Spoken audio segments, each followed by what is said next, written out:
السلام علیکم ورحمۃ اللہ وبرکاتہ۔ ناظرین، آپ کو ایک دفعہ پھر پروگرام Q&A میں خوش آمدید کرتا ہوں۔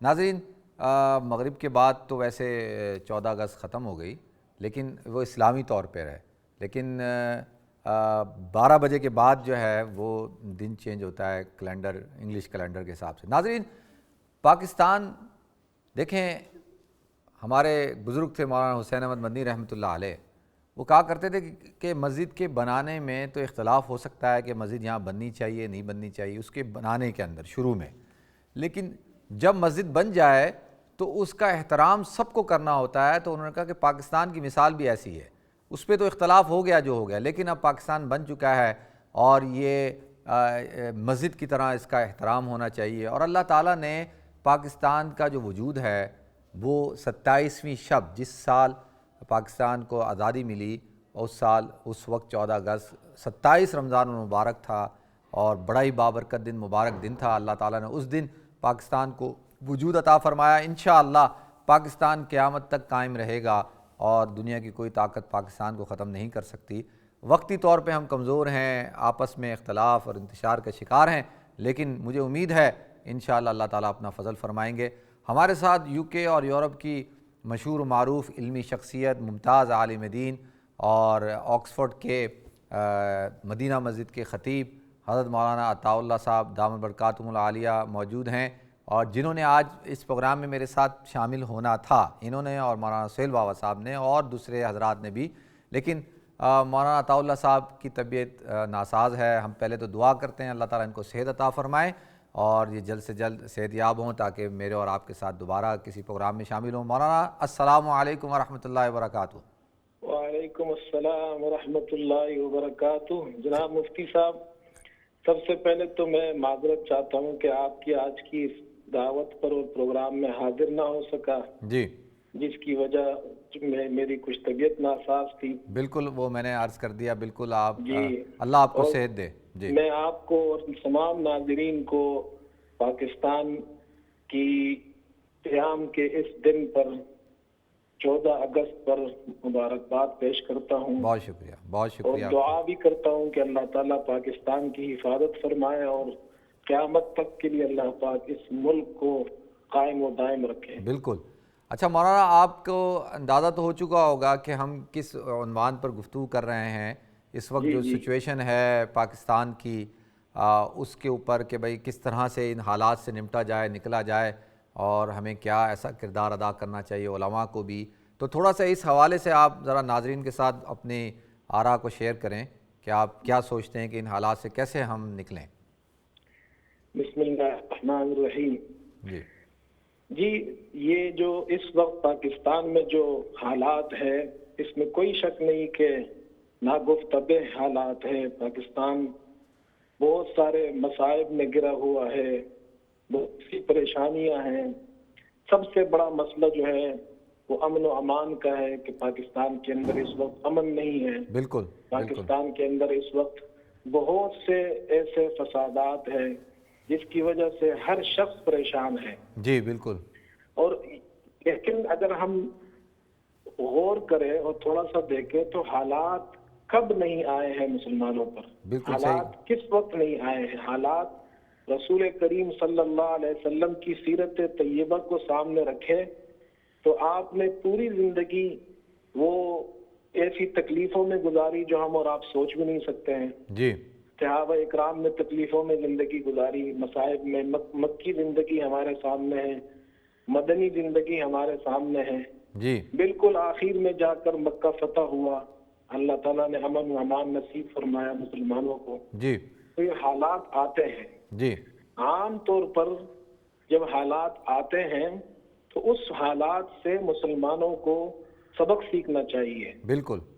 اگر ہم ان حالات سے سبق نہیں سیکھیں گے اور نکلنے کی کوشش نہیں کریں گے، ہاتھ پر ہاتھ رکھ کر بیٹھ جائیں گے، تو وہ حالات کبھی بھی ختم نہیں ہوتے۔ بالکل صحیح کہہ رہے ہیں آپ۔ اس کے لیے ہمیں کوشش سب کو کرنی چاہیے۔ جی جتنے بھی طبقے ہیں پاکستان کے اندر ہیں، جتنے بھی پاکستانی مسلمان ہیں، جتنے اور لوگ ہیں، سب کو کوشش کرنی چاہیے کہ وہ اپنے طور پر جتنا ہو سکے وہ پاکستان کے لیے، امن و امان کے لیے کوشش کریں۔ جی اور ایسے لوگ ہیں جو کوشش کر رہے ہیں. بالکل صحیح کہہ رہے ہیں آپ. یہ اور بات ہے کہ جو لوگ وہاں پر فساد اور بگاڑ پیدا کر رہے ہیں ان کی تعداد زیادہ نہیں ہے، کم ہے. جی. اور جو اچھے لوگ ہیں ان کے بنسبت ان کی تعداد زیادہ ہے. جی. لیکن یہ ہے کہ وہ جو برائی ہے، برائی زیادہ نظر آتی ہے بنسبت اچھائی کی. بالکل. تو ہمیں وہ برائی زیادہ نظر آ رہی ہے، اور ہے بھی کوئی شک نہیں کہ ہر انسان اس سے پریشان ہے، اس برائی سے. جی. تو اللہ تعالیٰ کی رحمت سے کبھی بھی نا امید نہیں ہونا چاہیے. بالکل صحیح کہہ رہے ہیں آپ. قرآن پاک میں اللہ تعالیٰ نے فرمایا کہ لا تقنطوا من رحمت اللہ، یہ اللہ کا حکم ہے. اللہ مسلمانوں کو حکم دے رہا ہے کہ تم اللہ کی رحمت سے نا امید نہ ہو. جی. تو ہمیں اللہ کی رحمت سے کسی بھی وقت نا امید نہیں ہونا چاہیے، لیکن اس کا یہ مطلب بھی نہیں ہے کہ ہم ہاتھ پر ہاتھ رکھ کر بیٹھ جائیں. جی. میرے خیال میں اس وقت پاکستان کے اندر دو طبقوں کو سب سے زیادہ کوشش کرنی چاہیے. جی. اس میں ایک طبقہ ہے علماء اکرام کا، اور وہ کر بھی رہے ہیں، لیکن علماء کی آواز کو سارے کسانوں تک، اس ملک کے عوام تک پہنچانے کے لیے اس دوسرے ذرائع کا، میڈیا کا بہت بڑا کردار ہو سکتا ہے کہ وہ اپنے بحث مباحثے کے اوقات میں سے کچھ وقت اگر ایسے علماء کو جو واقعی اللہ والے لوگ ہیں، جو واقعی لوگوں کی اصلاح کرتے ہیں، لوگوں کو دین کا راستہ دکھاتے ہیں، ایسے لوگوں کو سامنے لائے، ان لوگوں کو بٹھایا جائے، ان سے دین کی بات، ان سے جناب کیا ہے لوگوں کے اندر خوف خدا پیدا کیا جائے، قرآن کی بات، حدیث کی بات، ان کو کچھ وقت دیا جائے، بجائے بحث مباحث سوالات اپنی جگہ ہو. لیکن یہ کہ اس طرح اگر وقت دیا جائے تو عوام کو کچھ باتیں دین کی پہنچ جائے.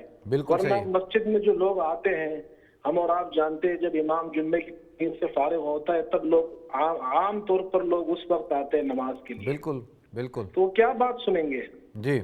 بات سننے کا موقع دیا جائے، ان کو میڈیا پر لایا جائے، جہاں پر اور بہت سی چیزیں میڈیا پر ہو رہی ہے. جی. ان کے اندر اگر ہم اس طرح کے علماء لائیں جو مبلغین ہیں، جو داعین ہیں، مصلحین امت ہیں، جی. ان کو موقع دیا جائے تو لاکھوں عوام، کروڑوں عوام ان باتوں کو سنیں گی. بالکل. لوگوں کی اصلاح ہوگی، لوگوں کو کیا کرنا ہے وہ پتہ چلے گا. اس کے ساتھ ساتھ اللہ سے دعائیں مانگے. ہم یہاں کے جو لوگ ہیں وہ دعائیں نماز پڑھے، اللہ کی عبادت کرے، اللہ سے دعائیں مانگے. انشاءاللہ نا امیدی کسی بھی صورت میں مسلمان کو زیب نہیں دیتی ہے. بالکل. اچھا، ایک تو آپ نے یہ بات بالکل ٹھیک کی کہ بھائی ایسے علماء کو جن کا اثر رسوخ ہو، عوام جن کی بات کو سنتے ہوں، اور جو ایسے قابل تقلید علماء جو پاکستانی قوم کی، امت کی رہنمائی کر سکیں، ان کو مناسب وقت دینا چاہیے مین اسٹریم میڈیا کے اوپر. اور یہاں پر تو یہ حال ہے کہ فضولیات کو، لغویات کو، فحاشی اور یعنی کو، اور آپس میں وہ ٹاک شو ہوتا ہے جس کے اندر ایک دوسرے کے اوپر کیچڑ اچھال رہے ہیں، ذاتیات پہ گفتگو ہو رہی ہے، لڑائی جھگڑا. تو آپ نے بالکل یہ بات صحیح کہی کہ اس قسم یہ بہت بڑا فقدان پایا جاتا ہے. ایک بات تو یہ ہو گئی حضرت. دوسری بات یہ ہے کہ پاکستان کا جو آج پاکستان جس صورتحال میں پہنچا ہے، ایک بہت بڑا طبقہ یہ سمجھتا ہے کہ جی یہ جو مذہبی طبقہ ہے، پاکستان کے جو علماء ہیں، جو مذہبی جماعتیں ہیں یا مذہبی قوتیں ہیں، یہ ساری اس بدحالی کی وجہ بنیادی طور پہ وہ یہی ہیں. اور وہ جماعتوں کے ساتھ ساتھ مذہب کو ہی طعن و تشنیع کرتے ہیں کہ جی مذہب کی وجہ سے جو ہے یہ ساری صورتحال قائم ہوئی ہے، اور اگر مذہب کو نکال دیا جائے سیاست میں سے، ریاست کے اندر اس کا کوئی اثر رسوخ نہیں ہونا چاہیے، تو معاملات ٹھیک ہو جائیں گے. اور وہ پھر اس کی مثال دیتے ہیں کہ جی یورپ نے اس طرح سے ترقی کی، انگلینڈ نے اس طرح سے ترقی کی کہ جب چرچ کو، کلیسا کو اور پارلیمنٹ سے جدا کر دیا گیا تو اس کے بعد انہوں نے ترقی کی. تو وہ یہ سمجھتے ہیں کہ جی ہماری ترقی میں سب سے بڑی رکاوٹ جو ہے وہ یہ طبقہ ہے. تو آپ کیا سمجھتے ہیں کہ یہ آرگومنٹ صحیح ہے، یہ بات صحیح ہے، اس میں کوئی وزن ہے؟ مولانا ہے یا چلے گئے؟ جی اچھا، جو بات آپ نے سنی حضرت، میں نے جو بات کی، تو آپ کیا سمجھتے؟ تو اس پہ جی فرمائیں، پھر آپ کیا سمجھتے ہیں اس بارے میں؟ جی مفتی صاحب، میرا خیال یہ ہے جی کہ اسلام وہ واحد مذہب ہے، اگر آپ کو کسی مذہب کو دیکھنا ہے جی تو اس مذہب کی بنیاد کو دیکھیں۔ بالکل صحیح بات ہے۔ سب سے پہلی چیز جہاں سے مذہب شروع ہوا ہے وہاں سے مذہب کو دیکھیں۔ جی مذہب ہمارا جو اسلام ہے، جو رسول کریم صلی اللہ علیہ وسلم نے قرآن و سنت کے ذریعے ہمیں دیا ہے، جی اور دنیا کے تقریباً 1.5 یا اس سے زیادہ بلین مسلمان جو اس کو فالو کر رہے ہیں، جی کہ دنیا کے اندر اور بھی بہت سے ممالک میں پھیلے ہوئے ہیں، جی اس مذہب کی بنیاد شروع ہوئی مکہ سے اور مدینے سے، بالکل ٹھیک ہے۔ اور وہ تاریخ ہمارے سامنے ہے، اور وہ بنیاد ہمارے سامنے ہے کہ اس معاشرے سے اسلام شروع ہوا جس معاشرے میں بچیوں کو زندہ درگور کیا جاتا تھا، جی جس معاشرے میں عورت کی کوئی عزت نہیں تھی، جی جس معاشرے میں کمزور پر ظلم کیا جاتا تھا، بالکل جس معاشرے میں انصاف نہیں تھا، جس معاشرے میں ہر قسم کی برائی موجود تھی، اور اسلام وہ واحد مذہب ہے جس نے آ کر 23 برس میں اس معاشرے کی اصلاح کی ہے۔ بالکل صحیح بات ہے۔ یہ ایسی مثال ہے کہ اس کو ساری دنیا مانتی ہے، بالکل صحیح۔ اور اس کا کوئی بھی انکار نہیں کر سکتا، مسلمان بھی اس کو مانتے ہیں، غیر مسلم بھی اس کو مانتے ہیں۔ بالکل ٹھیک ہے۔ یہ وہ مذہب ہے کہ جو مذہب اپنے اخلاق سے دنیا میں پھیلا ہے۔ جی کسی انسان کے عمل سے اس کے مذہب کو برا نہیں کہا جا سکتا ہے، ٹھیک ہے۔ چاہے وہ انسان کوئی بھی ہو۔ جی یہ نہیں کہا جا سکتا ہے کہ فلاں آدمی جو مسلمان ہے اس نے یہ کام کیا لہذا اس کا مذہب غلط ہے۔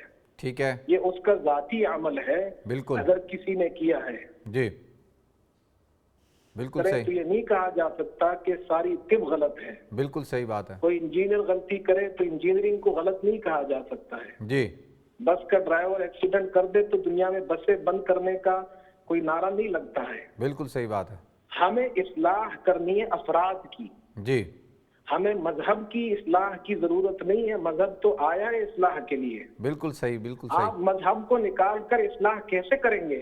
جی آپ قانون سے لوگوں کو جرائم سے روک سکتے ہیں، لیکن انسان کی اخلاقی تربیت مذہب کے بغیر نہیں ہو سکتی۔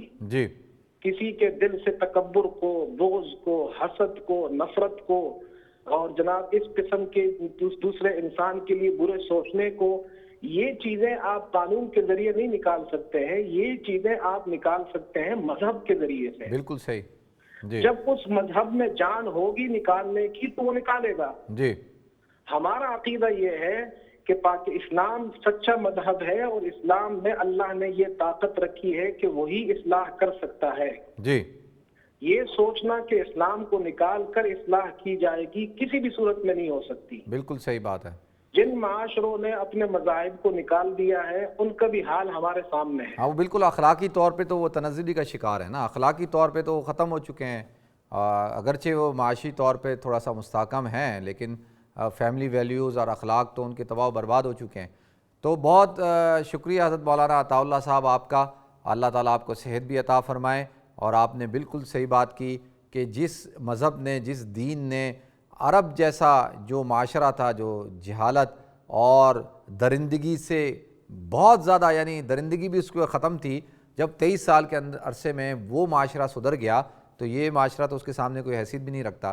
اگر ہم صحیح طور پہ، صحیح ول کے ساتھ، صحیح نیت کے ساتھ مذہب کو امپلیمنٹ کریں گے، اور اس کی جو اخلاقی ادوار ہیں یا جو اس کے رہنما اصول ہیں، روشن جو اصول ہیں، وہ جب تک لاگو نہیں کریں گے اس وقت تک وہ پھر ان کا اثر بھی نظر نہیں آئے گا۔ ہمارے ساتھ ایک اور کالر ہے۔ السلام علیکم۔ السلام علیکم۔ وعلیکم السلام ورحمۃ اللہ وبرکاتہ۔ کون صاحب بول رہے ہیں؟ حضرت عرفان عرض کر رہا ہوں۔ عرفان بھائی، خیریت سے ہیں عرفان؟ آپ ٹھیک ہیں؟ الحمدللہ مفتی صاحب، آپ کو بہت بہت یوم آزادی مبارک آپ ہو۔ کو بھی بہت بہت مبارک ہو، بہت شکریہ آپ نے کال کی۔ جی عرفان، آپ کیا کہنا چاہتے ہیں؟ آپ نے سنا، گفتگو بھی سنی، ابھی کیا آپ کہنا چاہتے ہیں؟ ماشاءاللہ بہت ہی مفید گفتگو رہی، انفیکٹ پروگرام کے شروع سے لے کے آخر تک۔ جی تو میں سب سے پہلے تو آپ لوگوں کو مبارکباد دینا چاہتا ہوں کہ اقرا ٹی وی کے توسل سے جی ایک ایسی محفل سجی ہے جی یہاں کے مقیم پاکستانیوں کے لیے جی کہ انہوں نے آج پاکستان کی کچھ تھوڑی بہت جو یوم آزادی کی یاد ہے وہ تازہ کی آپ لوگوں کے توسل سے۔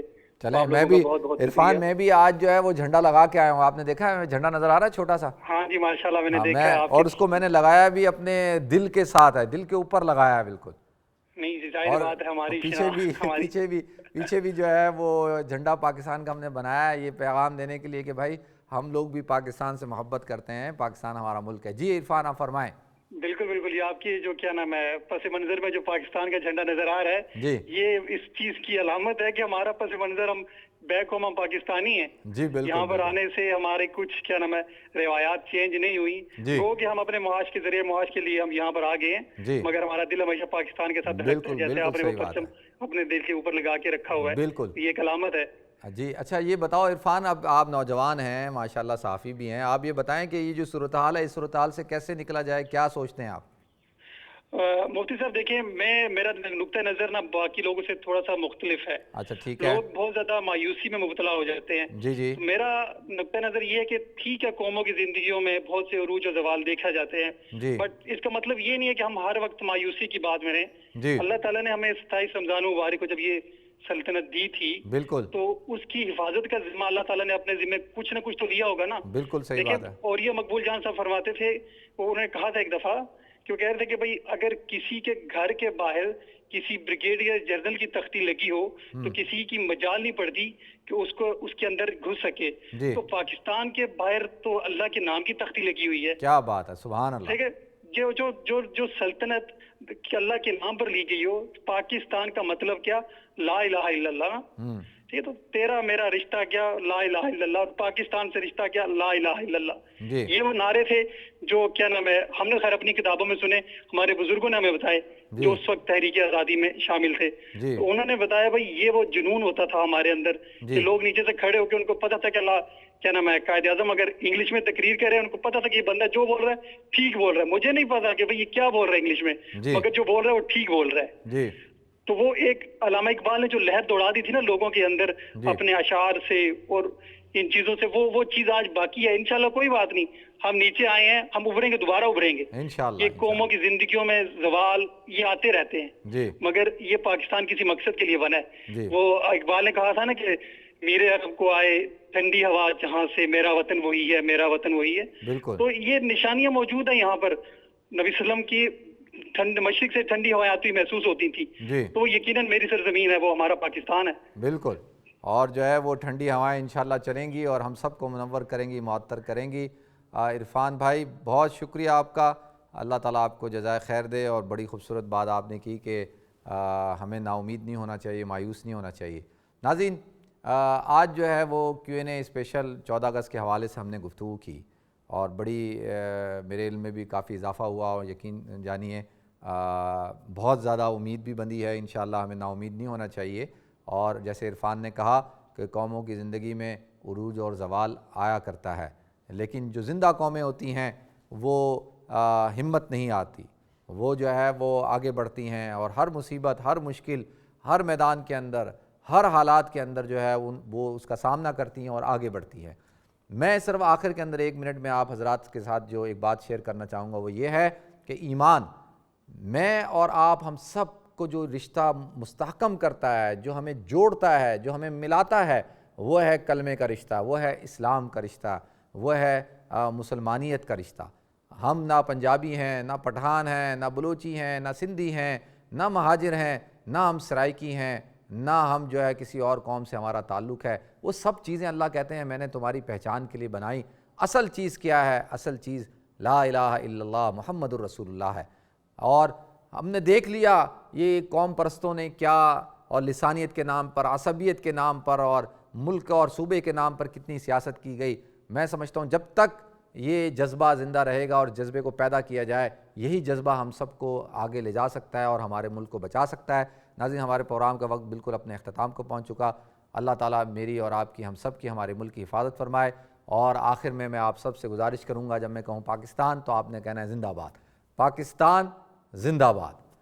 اور انشاءاللہ آپ سے کل ملاقات ہوگی. السلام علیکم ورحمۃ اللہ وبرکاتہ.